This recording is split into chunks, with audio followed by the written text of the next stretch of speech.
نے بھی بتایا. آپ تو خاموش ہی نہیں ہو رہے.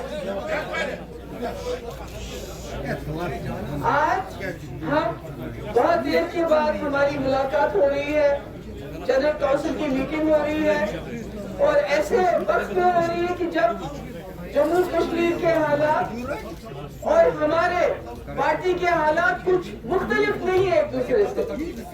ہماری ریاست, جس کو میں ابھی بھی ریاست کہتی ہوں, جموں کشمیر ایک مشکل دور سے گزر رہا ہے, اور ساتھ ہی ہماری پارٹی بھی ایک بہت ہی مشکل دور سے گزر رہی ہے. میرا یہ آپ سے کہنا ہے, اس میں گھبرانے کی بات نہیں ہے. ہماری پارٹی پی ڈی پی بنی ہے مشکل دور سے مقابلہ کرنے کے لیے. اگر آپ یاد کریں گے 99 میں جب ایک جماعت کے پاس 60 سے زیادہ ایم ایل اے تھے, سب کچھ تھا, مرکز میں بی جے پی کی سرکار تھی, وہاں بھی ان کا ایک وزیر تھا, یہاں بھی ان کی سرکار تھی, 60 ایم ایل اے تھے, مگر اس وقت جو جموں کشمیر کے حالات تھے ان کا اگر کسی نے مقابلہ کیا, مجھے آج بھی یاد آتا ہے جموں کشمیر کا, خاص کر بالخصوص وادی کا وہ کوئی ڈسٹرکٹ نہیں ہے جہاں میں اور میرے ورکروں نے ٹاسک فورس کے خلاف, اخوانیوں کے خلاف, زیادتیوں کے خلاف دھرنا نہ دیا. اس میں بڑا مشکل تھا دھرنا دینا. مجھے یاد ہے کئی بار میرے ورکرز نے مجھے کہا, محبوبہ جی آپ کیوں بات کرتی ہو اخوانیوں کے خلاف, یہ مڈاونے خبر کرتی ہو, سامنے آئے گی مڈاونے دیکھتے. ایسا ماحول تھا. مگر آپ کو پتا ہے کہ اس جماعت کو شاید نیت اللہ تعالیٰ کی, جو ایک ہمارا اللہ تعالیٰ کا ہم کو ساتھ ہے اور ہماری نیت صاف ہے, نہیں تو آپ سوچ سکتے ہیں 16 ممبروں کے اوپر سرکار بنانا, 16 ممبروں کے اوپر بی جے پی کی سرکار دلی میں, یہاں بڑے بڑے جیلوں کے دروازے کھول دینا, راستے کھول دینا, ڈائیلاگ کروانا. یہ آج تک تو یہاں 70 ایم ایل اے بھی رہے ہیں, کسی نے نہیں کی, آج 50 ہے. منہ کھولتے ہیں کیا؟ رشا کھولا, بات کرتے ہیں. آج 2.5 مہینے ہو گئے بات چلتی ہے قیدیوں کی, ہم بات کرتے ہیں. مگر آپ نے کیا, جو رولنگ پارٹی ہے ان کی زبان سے قیدیوں کا نام سنا 2.5 مہینے میں؟ سنا کہ سنا؟ اب خود سوچئے, ہم نے نہ صرف قیدیوں کو رہا کیا بلکہ بڑے بڑے لیڈرشپ, یہ گیلانی صاحب, یاسین ملک صاحب جو جیل میں ہیں, شبیر شاہ صاحب, ان کو رہا کیا اس وقت جب ہمارے پاس 16 ممبر اور دلی میں بی جے پی کی سرکار ہے.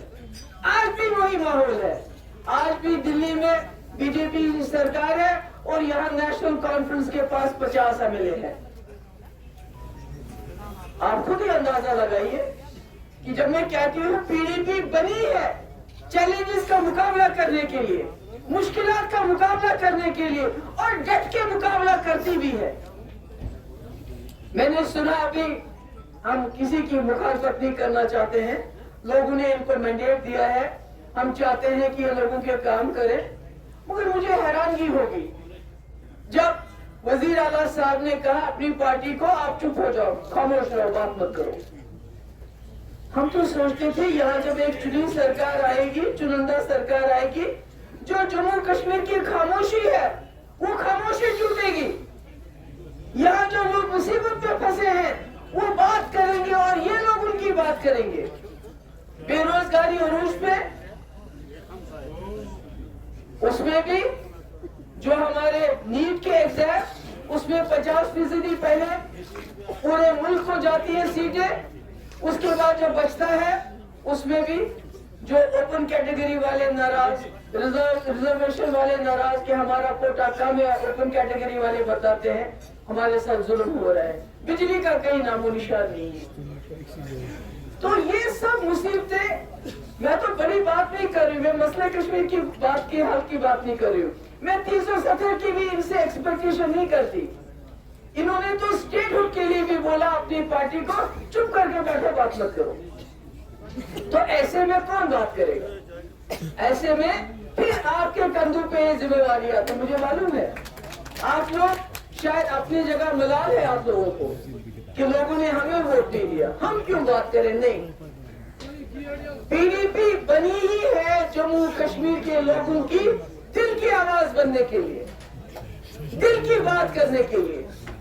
میں نے پرسوں میں کوئی دیکھ رہی تھی وہ حلابان، وہاں وہ سوال پوچھ رہا تھا، میں نے التجا کو بولا آج صبح، میں نے کہا آپ کے پاس ابھی کئی سوالوں کے جواب آپ کو معلوم نہیں ہے، آپ کو PDP کا سیلف رول اچھی طرح پڑھنا چاہیے، آپ کو PDP کی ہسٹری پڑھنی چاہیے، کیونکہ اس نے جو بڑا ماڈریٹر تھا، کسی نے سوال پوچھا کہ فرق کیا ہے، نیشنل کانفرنس نے اٹانومی کا ریزولوشن پاس کیا، اس کو ڈسٹ بن میں پھینکا، آپ نے اپروو کیا، مگر اس کے پاس جواب نہیں تھا۔ میں نے کہا جواب یہ تھا کہ ہمارے پاس ریزولوشن پاس کرنے کے لیے میجارٹی نہیں تھی، مگر اس کے باوجود ریزولوشن پاس کیے بغیر ہم نے سیلف رول کو امپلیمنٹ کرنے کی شروعات کی۔ سیلف رول کیا ہے؟ کہ بارڈرز کو ختم کر دو، بارڈر ختم کرو، جموں کشمیر میں ڈی فیکٹو آزادی ہو، ڈی جوری جو ہے وہ رہے۔ ڈی فیکٹو آزادی، فریڈم کیا ہوتا ہے؟ کہ آپ دنیا کے کسی کونے میں بھی چلے جاؤ کسی رکاوٹ کے بغیر۔ مظفر آباد راستہ تو سیلف رول کا ہی ایک حصہ تھا، راولا کوٹ راستہ تو سیلف رول کا ہی حصہ تھا، پاکستان کے ساتھ بات چیت سیلف رول کا ہی حصہ تھا، حریت کے ساتھ بات چیت سیلف رول کا ہی حصہ تھا۔ اور اس کے بعد یہ مسئلہ کس نے اٹھایا کہ جموں کشمیر کا جو اثاثہ ہے، جو پاور پروجیکٹ ہے، وہ ٹرانسفر ہونے چاہیے؟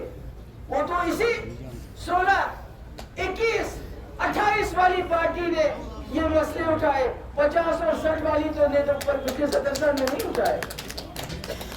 اس لیے یہاں جتنے بھی ڈیلیگیٹ حضرات آئے ہیں، میں ان کو بتانا چاہتی ہوں، آپ کو دل شکستہ نہیں ہونا چاہیے۔ یہ آزمائش تھی، ہمیں اس آزمائش پہ پورا اترنا ہے، ہمیں کوشش کرنی ہے۔ ہم نے دیکھنا ہے کہ جو PDP کا جو ایجنڈا ہے اس پہ کوئی کمپرومائز نہیں ہونا چاہیے۔ PDP کا ایجنڈا آپ کو یاد رکھنا چاہیے، یہ PDP کا ایجنڈا نہیں ہے، مفتی محمد سعید کا ایجنڈا ہے۔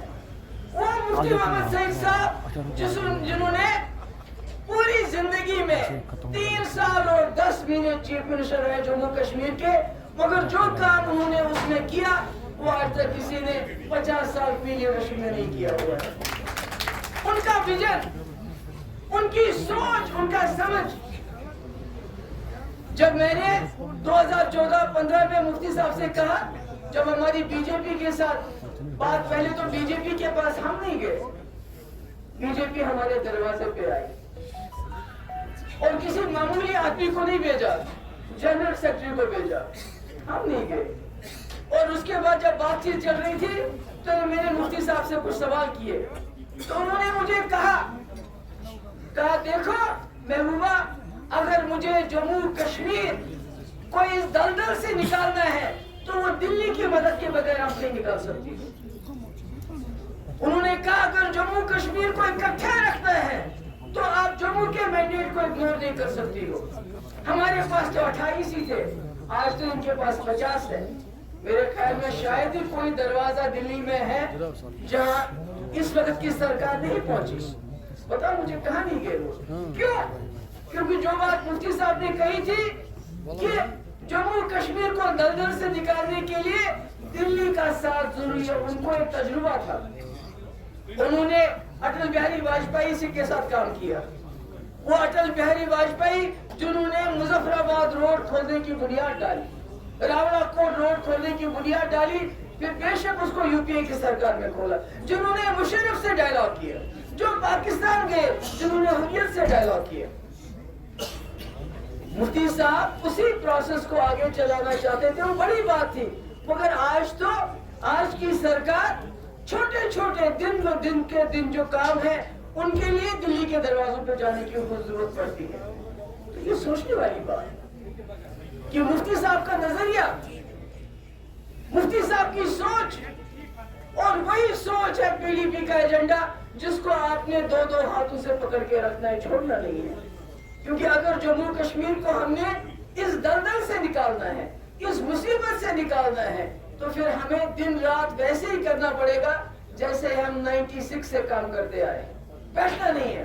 اب آپ کے ڈسٹرکٹ پریزیڈنٹ ہیں, آپ کو ڈسٹرکٹ کمیٹیز بنانی ہے, آپ کو زون پریزیڈنٹ بنانے ہیں, آپ کو بلاک پریزیڈنٹ بنانے ہیں, آپ کو سیٹ پریزیڈنٹ بنانے ہیں, آپ کو وارڈ پریزیڈنٹ بنانے ہیں. کہیں رکنا نہیں ہے. آنے والے وقت میں ہم پنچایت انچارج بنائیں گے پنچایت الیکشن کے, ہم ٹاؤن انچارج بنائیں گے جو ٹاؤن کے الیکشن دیکھیں گے.